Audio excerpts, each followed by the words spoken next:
When I first heard about the old abandoned toy factory on the outskirts of our small town in Maine, it seemed to me just another urban legend. My interest was piqued after learning that local teenagers, who had snuck in for a thrill, began to speak of strange noises and mysterious figures. I have always been a skeptic, but something about this story would not let me be. On a warm summer evening, as the day began to give way to night, I decided to investigate. Arriving at the rusty, askew gates of the factory, I got out of my car and felt a peculiar sensation, a mix of fear and anticipation. The large building looked grim and forsaken, its windows, long shattered, ominously gaped empty. The evening breeze swung the remnants of posters and signs, adding an even more sinister appearance to it all. I made my way through the gates towards the main entrance. The door was slightly ajar, further fueling my curiosity. Inside, the air was stale and reeked of mold. My flashlight cut through the darkness, illuminating broken furniture, old toys, and mannequins that seemed to watch me with empty eyes. Stepping inside, I tried to disregard the chill that ran down my spine. The first thing that caught my eye were shelves crammed with old mannequins. Some were headless, others missing limbs, but all looked eerily realistic. Their paint was peeling, and their glass eyes seemed alive in the light of my flashlight. Suddenly, I heard a faint whisper coming from somewhere deep within the factory. The sound was so soft and barely perceptible that at first, I thought I was imagining it. However, the deeper I went, the clearer the whisper became. It felt like the walls themselves were whispering, and the echo of these sounds filled the space. I followed the sound through several rooms and corridors, eventually reaching a vast hall where apparently toys used to be assembled.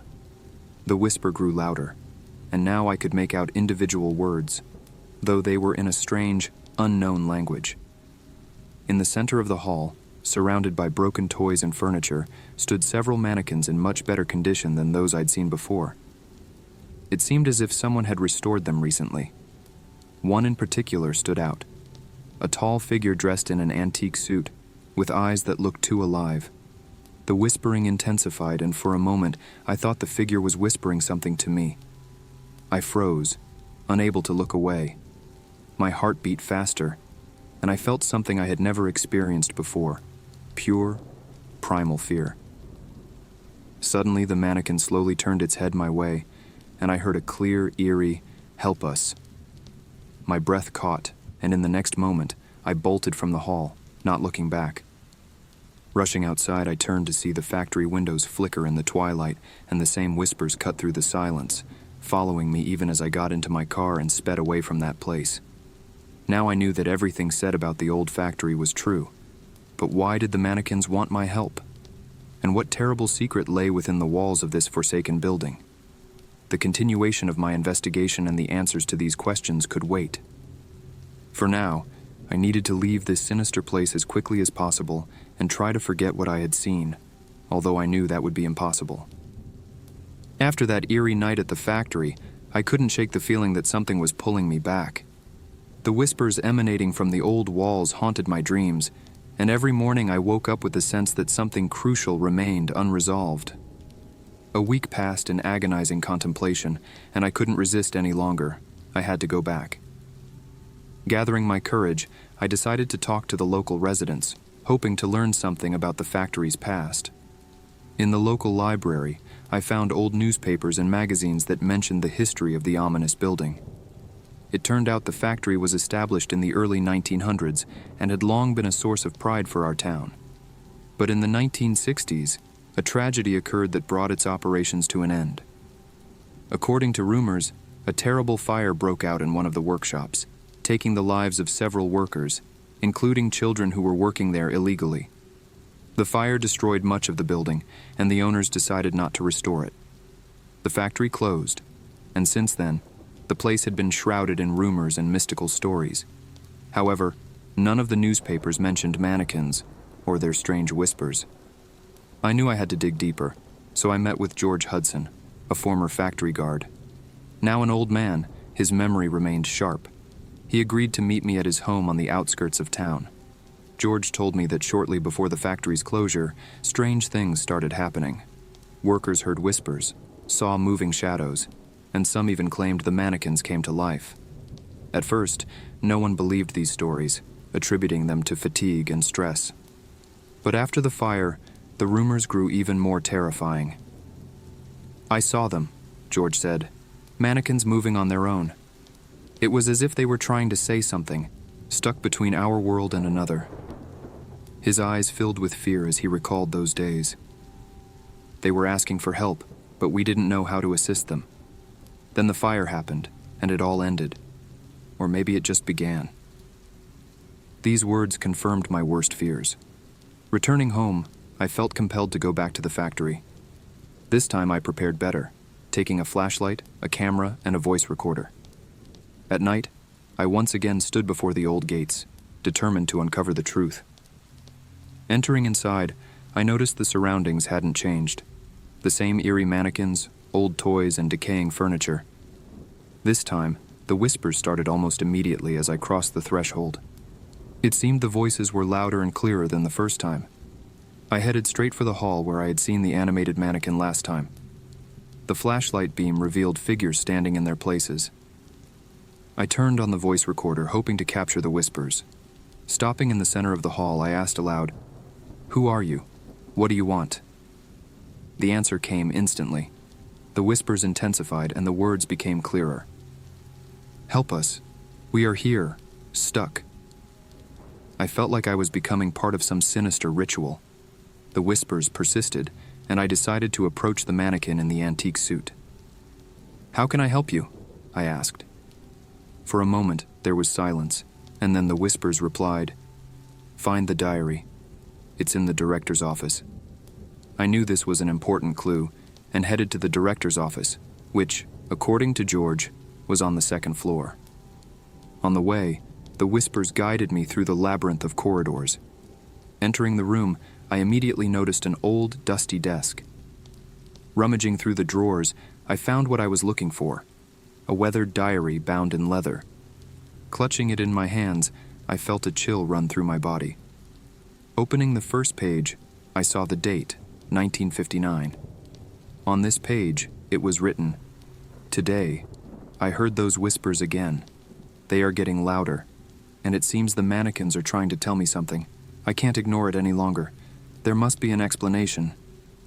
Now I had the key to the mystery, but I knew it was only the beginning. The secrets hidden in this diary could shed light on events that occurred decades ago, and possibly help release the souls still trapped within the old factory walls.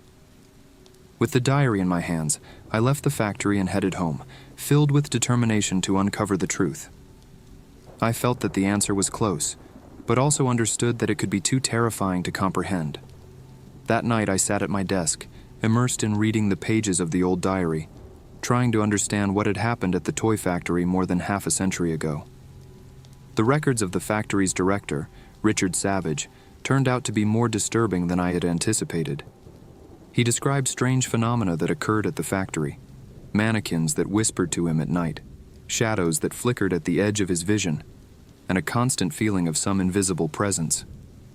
As I read, it began to dawn on me that all these events were caused by an ancient doll brought from Europe. This doll, crafted by an unknown artisan in the 18th century, was brought to the factory as a model for new toys. However, misfortunes began soon after its arrival. First, the workers heard whispers, then tools started to disappear, and eventually, people vanished. According to Savage's description, the doll looked like an ordinary toy, but its eyes seemed alive, sometimes following people as they passed by. Savage began to suspect that the doll possessed some malignant consciousness. He tried to dispose of it, but each time he attempted to destroy the doll or throw it away, it mysteriously returned to its place. In his records, the director detailed his efforts to deal with this curse, but all his attempts were in vain. In his last entry, dated a few days before the fire, Savage wrote, "Today, I have resolved to end this once and for all. I will lock the doll in a safe in the basement and seal the entrance. It's the only way. Let it stay there forever, forgotten and locked away. I hope this will stop all the oddities and restore peace to our factory." With this entry, everything became clear. The spirits whispering to me at the factory wanted me to free them by destroying the doll that held their souls captive. The solution was found. but its execution was perilous. I knew I had to return to the factory and finish what Savage had started. At night, armed with the diary and a flashlight, I went back to the factory. This time I knew where to go. Descending into the basement, I found the old safe, covered in rust and cobwebs. Struggling to open it, I saw that very doll. It looked terrifyingly grotesque. Its eyes seemed to stare right into my soul, and its mouth was twisted into a vile smile. The whispering intensified as I took the doll in my hands. I felt the voices pleading with me to finish what I had started. With a heavy heart and trembling hands, I carried the doll outside. Knowing that mere destruction might not work, I decided to burn it. Building a bonfire in the abandoned lot in front of the factory, I threw the doll into the fire. Its eyes seemed to glow even brighter as the flames engulfed it. The whisper turned into a loud scream, and I felt the ground beneath me tremble. But after a few moments, everything quieted down. The doll had burned to ashes, leaving only a pile of ash. Standing there, watching the bonfire, I suddenly felt a change. The air became cleaner, and the whispering stopped. It was as if the curse that had lingered over the factory was lifted. I knew the souls that had been tormented there all these years finally found peace. The next day, I returned to the factory to ensure that everything was over. The building stood empty and quiet, with no hint of its former horrors. I felt that I had done the right thing, and now the factory could just be an abandoned building, without secrets and whispers. Months passed, and life in the town returned to normal.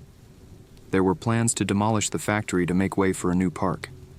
I knew there was nothing left within its walls that could frighten or harm anyone. My story with the toy factory had ended, but I will always remember the night the whispering mannequins revealed their secrets to me and forced me to face